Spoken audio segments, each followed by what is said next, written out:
Hey, how's it going? I'm Hagar. I'm so glad you're here. Welcome to Mama Mandala. Welcome to another Embodied Bhagavad Gita moment. So, we're going to take a view into this beautiful text, an important text that was written in India sometime between 400 BCE to 400 CE. This was the time that the text, the great text, the Mahabharata, the epic of one of the epics of India, was compiled, and the Bhagavad Gita is pulled out of this text. It's a part of this text, but it's also studied and explored on its own. And it's one of those texts that every school of thought that came after it was compiled and written has been studying it and commenting on it and making it their own and listening to it and hearing in it the things that make any system feel like, oh, this text is saying what I mean, what I think, how I view the world, which is kind of awesome, because in and of itself, the way that the Bhagavad Gita has been commented on and studied and explored by all these different schools of thought is a teaching of the Gita on its own. So one of the things that are happening in the text is that Krishna, and it's a conversation between Krishna and Arjuna. Krishna reveals himself to Arjuna as the universe itself, and Arjuna is the warrior, and Krishna is actually the charioteer. And they pause in the space between the two armies. War is about to begin, and Arjuna doesn't want to fight, so he drops his weapon and says, I can't do this. On the other side, I can see people that I grew up with, people that I love. I'm not going to do it. And Krishna kind of kicks his ass and says, you gotta fight, because by not fighting, you are basically letting your side lose. So, and then they get into these conversations about the meaning of life, about food, about all these different things. And Krishna presents to Arjuna different points of view, actually different schools of thought that come before and that are going on in India around that time. And he presents these ideas, these concepts to Arjuna. And then with each of them, with each perspective, with each idea that he explores, he kind of says, well, he doesn't make it wrong. He argues with it, but he doesn't make it wrong. He makes it incomplete. And the idea is that Krishna himself, he completes it. He's the kind of like the missing link. It's like when you put all these perspectives together, it's still not going to make the whole picture. Think about it. If you take all the things that you know about your life, all the things that you know about the universe, it's still not the whole picture. We can never see the whole thing. We can't see it. We're in it, we're a part of it, and we can never see the whole thing. So Krishna says, I'm all of it and more. And here's what the cool thing. In theology, you can take this idea where Krishna says, I'm God, I'm the rest of it, I'm the thing you don't understand, and you can make of it a beautiful theologian theory, right? You can kind of take that in and go, well, I don't have the power, God has the power, I'm not the one deciding. You can interpret it in this way very easily. But one of the things, I'm going to interpret it for us in a more secular way.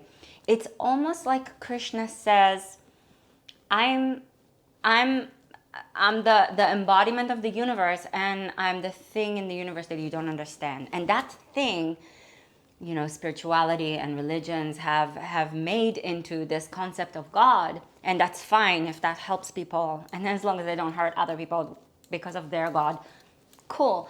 But one of the ways that we can explore that also is that Krishna, it actually translates into the dark one. So Krishna, or the dark blue one, Krishna is the dark night sky. Krishna, now we know that there's this thing and we don't know much about it, which is really cool. It's another aspect of this teaching, this lens through which we can look at the text. Krishna is the dark matter.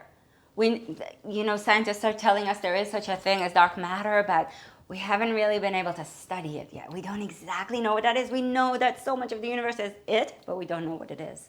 Krishna is the dark matter. Krishna is the unconscious. It's the things that we don't know, that we can't explain, that we don't understand. And so it's the mystery, but it doesn't have to be, if you want it to be, it can be, because that's the beauty of it. We can interpret it in any way that that affirms how we see the world, how we see life. And we can say, but how I see life is not complete, right? It's not the whole picture. And this is a part of what the majority of religions is not going to tell us. The majority of religion says, I know, this is the truth, this is it. Now let me control you with it. So the majority of religions have been invented so that the people in leadership position can control the little people. Well, we don't have to get in there right now. I have my opinions and feelings about religion. But Krishna is the part of us that is the unconscious, the part of us that, it doesn't matter how much shadow work we do and how much we're going to become more aware of the things that are harder for us to be aware, we're still not going to be in knowledge and in awareness of the majority of things. The unconscious is always greater than the conscious. Now, this can piss us off and it can make us feel really upset, but it can also be an invitation into a more humble, not as a submissive, a subordinate kind of approach, but humble in the way, there's a lot more that I don't know to every situation. And this is, in my opinion, again, it's just how I see it. It's not the truth. It's just one truth. This is the issue that we come across as interpretations come and say, this is our interpretation of this text, our religion, our perspective, our opinion is the true one. Instead of going, oh, it's one interpretation, and it's the one that I feel most connected to, most true. It's the most true to me. But there's more than one truth that is here. And this is a part of what this text, this text keeps inviting us into. There's more than one thing that is true. Krishna is a trickster. He's an ambiguous character, just like the text can be ambiguous in interpretation, just like life holds in it more than one thing that is true, and sometimes more than one truth is in contradiction to the other truth, and all of them are true, right? So there's an invitation here, and you can receive it or you can reject it. It doesn't really matter, it's your vision matters and how you see it matters. But if you want to receive this with me for a moment, that there's more than one thing that is true, and that's an aspect of the text that is going to keep inviting us, if we'd like to look at the text through this lens, it's into ambiguity and complexity and dichotomy. More than one thing can be true at the same time, and it could be contradicting and paradoxical, and it's still here. And in a way, this is Maya, the word in Sanskrit that most people translate as illusion, but it's not so much an illusion as it is ambiguity, as it is more than one thing is true, right, at the same time. So I can have my opinion, I can have my perspective, I can have my interpretation, I can have my outlook on life, and I can also, while I hold mine, see that more than mine is here. And some of it, even if I think isn't right, isn't true, might be also true at the same time. So, a little something light and fluffy to think about, right?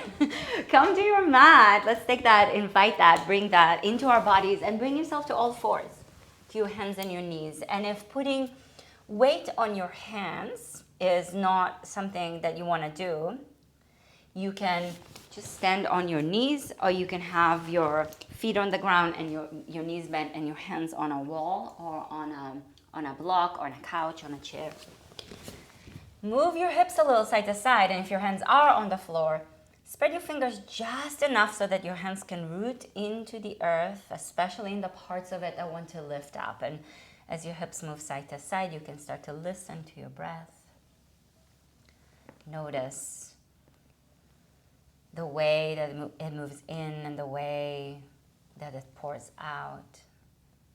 And then bring yourself to center and connect to your breath with your movement. As you inhale, reach your hips back and your chest forward, look forward and up a little bit. And with an exhalation, look in towards your navel and round your back as you press your hands deeply into the earth. And again, with an inhalation, take your hips back and your chest forward. Root the hands into the earth, especially the parts that want to lift. And exhale, round your back, look in toward your navel. And as you root into the earth, into the parts that want to lift, you're actually rooting into what you see as true. Inhale, look forward, take your chest forward, take your hips back. And exhale, look in towards your navel. It's okay to root ourselves into our opinion as long as we know that it's not the whole truth. Inhale, reach your hips back and your chest forward, but also pull your belly back so you're somewhere in between cat and cow. And with an exhalation, reach up and back into downward facing dog. Adho Mukha Svanasana. Your toes spread a little bit. Heels reach toward the earth as your hands root down. And you can have your knees bent here if your lower back feels really tight. You can keep your knees on the floor if downward dog feels like too much. And again, like I said before, you can have your hands on a wall and take the weight off of your hands as needed. Inhale, lift your right leg up, bend your right knee, open up your right hip.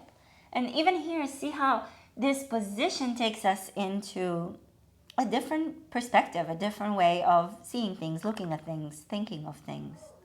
Reach your leg back, inhale. And exhale, bring your right foot outside of your right hand and move your hips a little side to side. So your feet and your hands root into the earth as your hips move around. We ground into that which stabilizes us and feels true to us. And we allow movement. We allow other perspectives. Slow breath, root your hands down into the earth, and with an exhalation, reach your right foot back. Adho Mukha Svanasana, downward facing dog. Ground the hands and lift your left leg up with a deep, slow inhale. Spread the toes in your left foot, bend your knee, open up your hip, so that the leg that's up in the air is actually strong, it's activated, it's supportive even though it's unsupported. Right arm bone lifted a little bit and right hip lifted so that the whole right side of the body into which you're leaning is more spacious and elevated. Reach your leg back, deep breath in, and with an exhalation, bring your left foot outside of your left hand and your hands root into the earth. Move your hips a little side to side. Your feet anchor down. The ball of your right foot is stable on the earth, but your hips are moving a little bit. There's a dance, there's fluidity. There's a willingness to explore, resist the tendency of getting stuck in this is the right way, this interpretation is the right one, because that reduces a text like the Bhagavad Gita and a gift like life into something that is oversimplified and isn't moving as deeply into the possibilities of what can be explored, experienced, and really tasted and felt. Downward facing dog. And yet, as I say it, I realize, but maybe sometimes we need to reduce things a little bit if you're into it. If that's what you want to do. Inhale. Bring your knees to the floor, look forward, and with an exhalation, take your hips forward and down, bend the elbows a little bit, point your feet, and move your torso and your hips a little bit side to side while your hands root into the earth. So you're going into cobra, and you're moving in such a way that your cobra, your snake, your serpent can look at things from different angles, which is a part of what serpent lore teaches us. Deep breath in. The reason why serpents are such symbols of knowledge and awareness, exhale to downward facing dog, is probably because of the ability to move side to side, slither on the earth, move into the subterranean worlds beneath the surface. Inhale the right leg up. And also climb and crawl on trees, move upwards. Exhale, step your right foot outside of your right hand. Again, now I'm gonna bring my forearms down to the floor. First the left and then the right. And you can do that if that feels okay for you. If it's not okay for you, you can put your left knee on the ground. You can put your forearms up on a block. You can even have you can do that with your forearms on the couch. See how I'm doing it like that? So there's options for you. What I'm feeling as I do this is that the top of the thigh in the back side really wants to descend down into the earth, down into the subterranean lands of the serpent. So a little bit of a lift there so that it's not overstretching the hip flexors. And with the next exhalation, step your right foot to meet your left for plank on your forearms. Oh no. Oh yeah. Be careful not to lift your hips too high. And be careful not to lower your hips down too low. So you want to find plank. You want to find where there's a, not exactly straight, but a plank-like line in your body. Pull the elbows towards your feet energetically and your feet toward the elbows so that there's engagement there. Deep breath in. And with an exhalation, lower your hips down to the floor. Hallelujah. Pull your chest forward and up. And the reason I want us to do, first of all, core work is so important for our strength and for the health of our bodies. Deep breath in. But also exhale, lift. So you're going to stay on your forearms if that's okay for you. Lift your knees up off the floor and walk your feet a little bit more forward if that's all right. Hips reach up towards the sky. Slow breath. If that's too much for you, you can, again, put your knees on the ground, put your forearms on the couch and let your chest move a little bit more down toward the earth. So you're still getting the shoulder opener and the strengthener, but lift your belly up a little bit to support it. Slow breath. And if it's okay for you to be on your forearms and walk your feet forward like that, fantastic. Deep, slow inhale. Mindful exhale and work your abdominal regions, work your core so that you are connected deeply to what matters to you, to how you view things. Walk your feet back. Bring your knees to the floor. Come up to all fours. My arms gotta work hard. How about yours? Deep breath in. And exhale up and back into Adho Mukha Svanasana, downward facing dog. Hips up high, hands rooted. Heels towards the earth, arm bones lifted a little bit. Inhale, left leg up. Exhale, bring your left foot outside of your left hand. And then slowly bring the right forearm down or the left, the other options. So you can practice what feels right for your body today. Slow, deep breaths. Pull your chest forward, reach your right heel back. And with the next exhalation, step your left foot to meet your right foot. Plank on your forearms. Pull the elbows energetically towards your feet and pull your feet toward the elbows.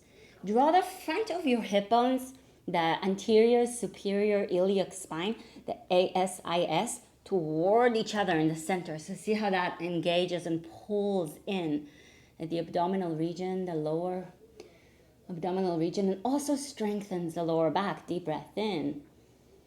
And with an exhalation, bring your hips down to the floor and pull your chest forward and up. Slow breath. Mindful exhalation here in Sphinx pose. Deep breath in. Exhale, tuck your toes, lift your knees, lift your hips up and walk your feet forward. Again, do a variation that works for you. This can be very challenging and for some people maybe too much. So don't do something that's too much for you. Do something though that invites you to the edge a little bit so that there is growth. Heels towards the earth, hips towards the sky, chest towards the thighs, but belly stabilizes it. Your core, your inner compass, your center stabilizes, strengthens with room for wavering and exploring and asking and doubting. Walk your feet back, bring your knees to the earth, place your hands on the ground, deep breath in. And exhale up and back into downward facing dog. Adho Mukha Svanasana. Slow breath in. Slow breath out. Right leg up, deep breath. Exhale your right foot forward in between your hands. Spin the left heel to the floor and bring your right forearm to your right thigh and stretch your left arm up and over your head for Parsvakonasana. Modified side angle pose. Push with your right foot deeply into the earth, and that will help to actually extend the whole left side of your body.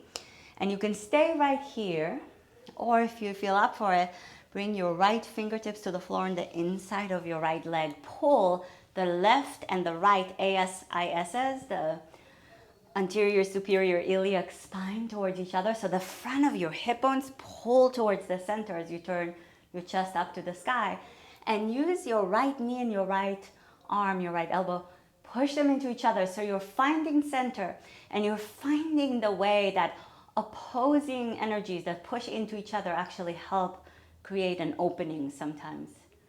Deep breath in. Exhale, touch the ground and plant your hands, step up and back, downward facing dog, Adho Mukha Svanasana.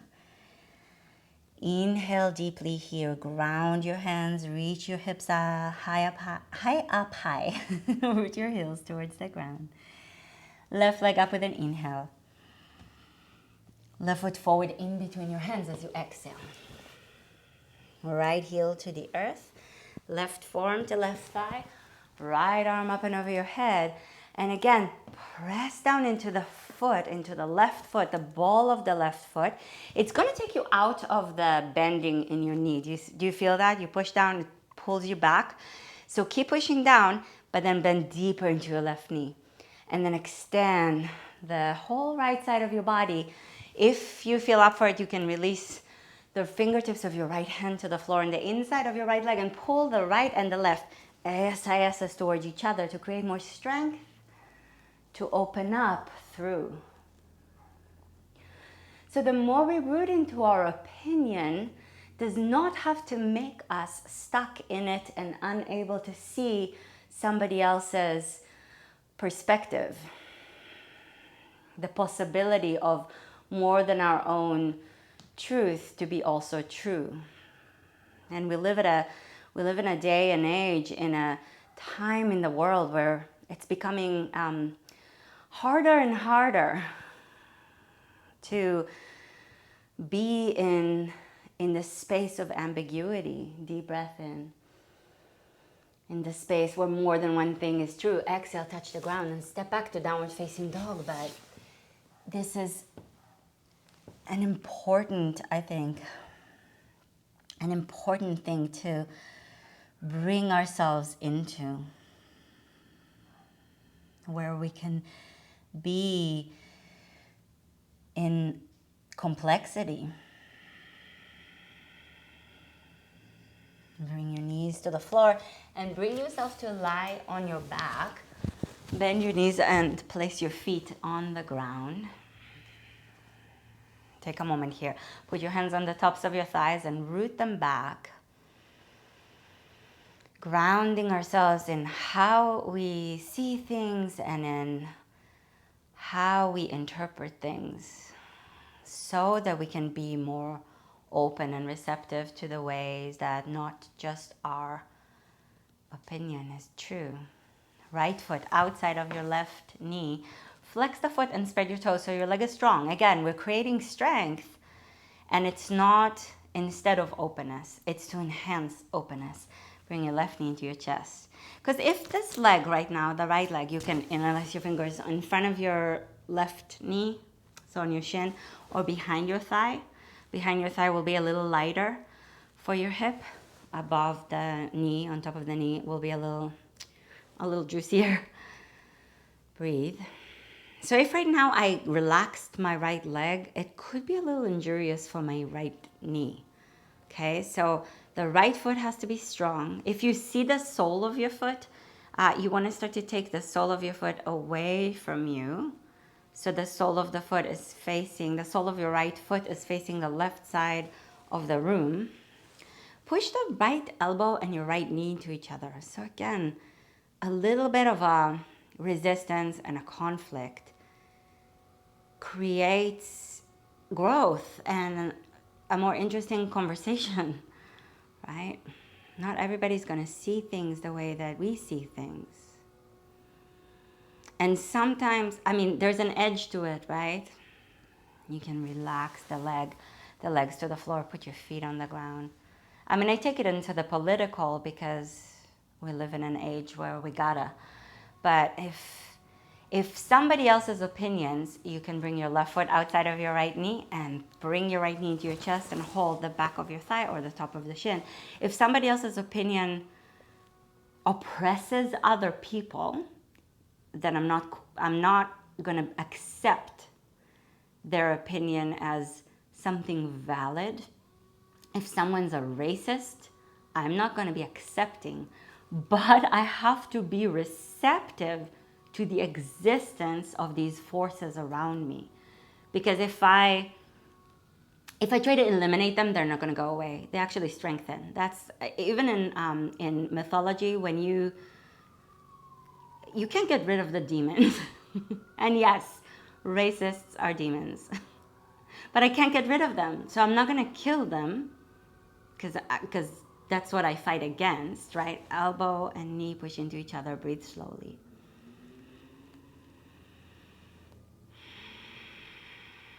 I just have to strip them of their power. This is an idea my philosophy, mythology teacher Douglas Brooks talks about a lot. And a lot of what I share about the Bhagavad Gita comes from years of studying the text with him.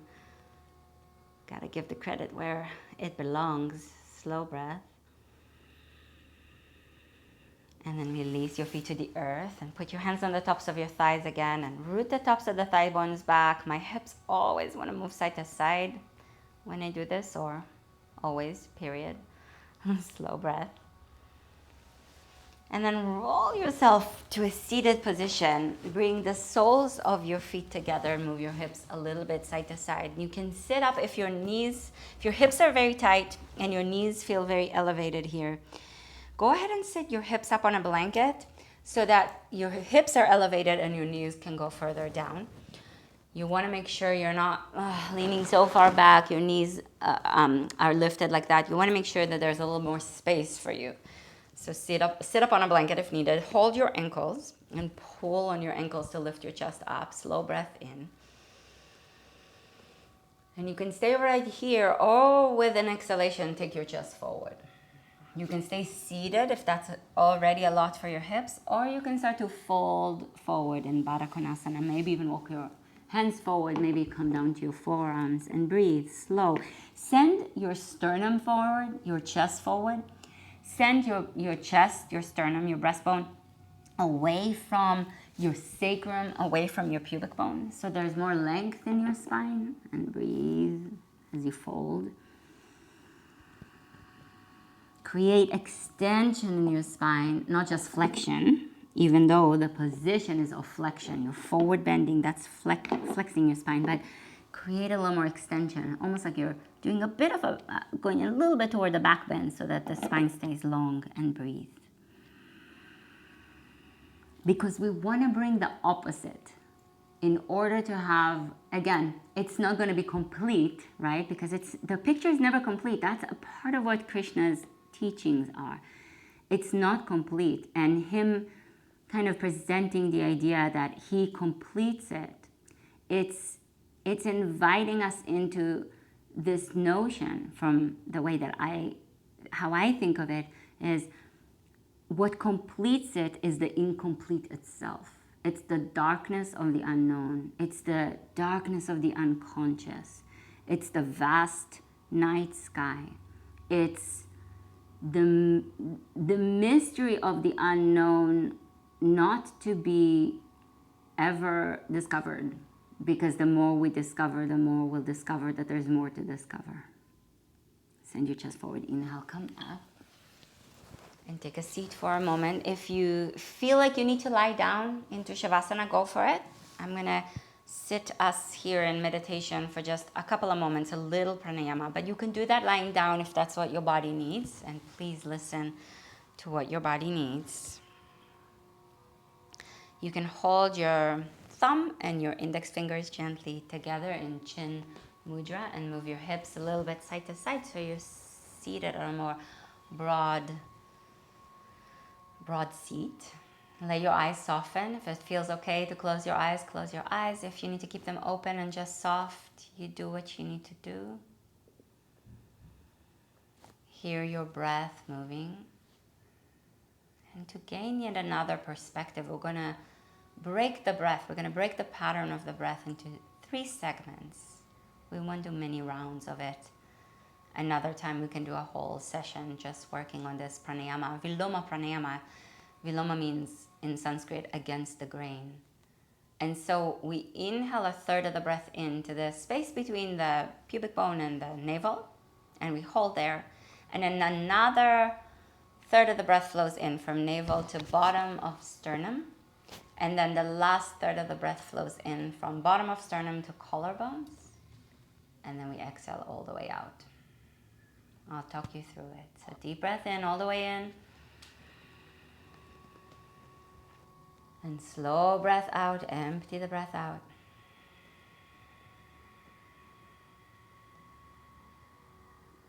And then let's breathe into the lower part of your belly. A third of the breath flows in. And hold it there. And then into the middle part from navel to bottom of breast. Inhale. And hold. And then another third of your breath is flowing in now from the bottom of sternum to collarbones, all the way in, all the way up. Pause. And then exhale slowly all the way out.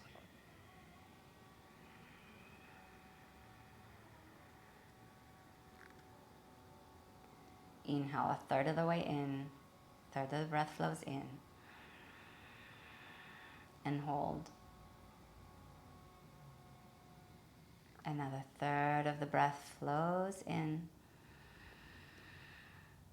and hold. And another third all the way in, all the way up. Hold at the top. And then exhale slowly all the way out.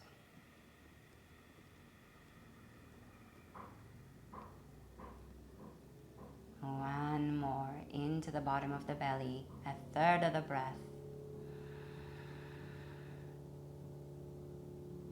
And into the navel to breastbone, another third. And now all the way in and all the way up. Hold at the top. And then exhale slowly all the way out.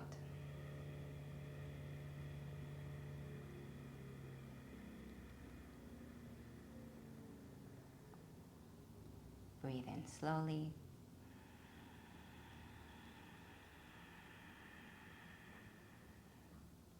Breathe out mindfully.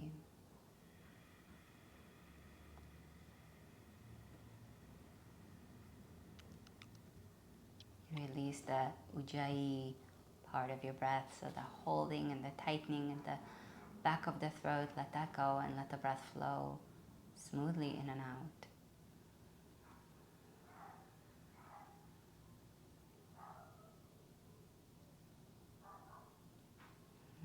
Sit in this invitation into the complexity of strength and softness, of depth of understanding and profound openness to what we don't understand.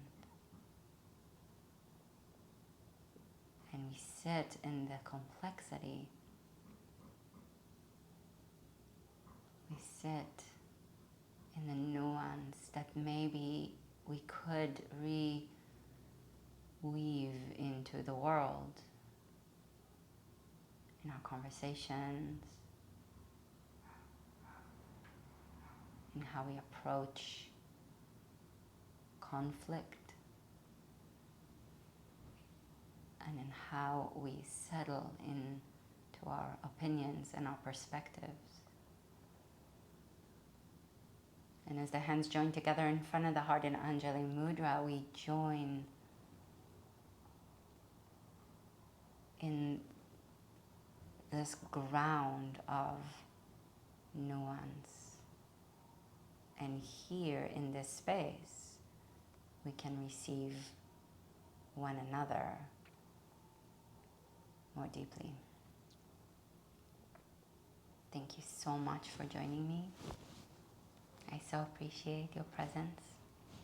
And I hope to see you soon. Namaste, my dear, and go ahead and, if you like this, put a like on it. If you really like it, subscribe to this channel, because there's going to be more of these coming at you. And please do subscribe to our mailing list on mamamandala.com. I will leave a link in the description of the video. I would love to have you join my beautiful community there, and I am so grateful. Thank you. Mwah.